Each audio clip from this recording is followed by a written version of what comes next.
കുറേയേറെ വിവാദങ്ങളും വിമർശനങ്ങളും ഒക്കെ ഏറ്റുവാങ്ങി അടുത്ത കാലത്ത് ഷെയ്ൻ നിഗത്തിന്റെ പേര് പല സ്ഥലങ്ങളിലും നമ്മൾ കണ്ടിരുന്നു. പക്ഷേ സന്തോഷ് ടി കുരുവിള എന്ന നിർമ്മാതാവ് പറയുന്നത് തൻ്റെ സിനിമയിൽ അഭിനയിക്കാനെത്തിയ ഷെയ്ൻ നിഗം വളരെ കോപ്പറേറ്റീവ് ആയിരുന്നു.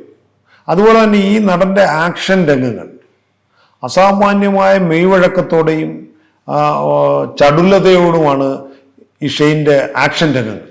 അത് പ്രേക്ഷകരെ ആരാധകരെയും കോരിത്തെരിപ്പിക്കുന്നുണ്ട്. അത്ര ഈ പ്രായത്തിലും ഈ ശ്രേണിയിലും പെട്ട മറ്റു നടന്മാരൊന്നും അങ്ങനെ ഇതുപോലെ ചെയ്യുന്നതായിട്ട് തോന്നുന്നില്ല. എന്ന് വെച്ചാൽ അത്ര മനോഹരമായിട്ടാണ് അദ്ദേഹത്തിൻ്റെ ആക്ഷൻ രംഗങ്ങൾ.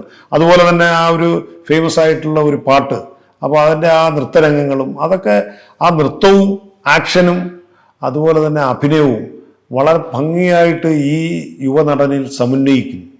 അതൊരു ഭാഗ്യമാണ്.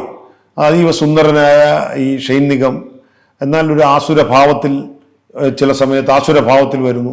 അപ്പോൾ അതൊക്കെ ഒരു ജെന്യുവിനായിട്ടുള്ള അഭിനയമാണ്. അല്ല അഭിനയം എന്ന് പറഞ്ഞ ഒരു എടുത്തണിയുന്ന ഒരു ആർട്ടിഫിഷ്യാലിറ്റി ഇല്ല. ഒറിജിനാലിറ്റിയോടുകൂടി ആ ശൈലി, ആ തമിഴ്നാടിൻ്റെ ആ ബോർഡറിലും പാലക്കാടിൻ്റെ ബോർഡറിലും ഒക്കെ ഉള്ള ചെറുപ്പക്കാരുടെ ഒരു ശൈലി തന്നെ ഈ നടൻ സ്വീകരിച്ചിരിക്കുന്നു.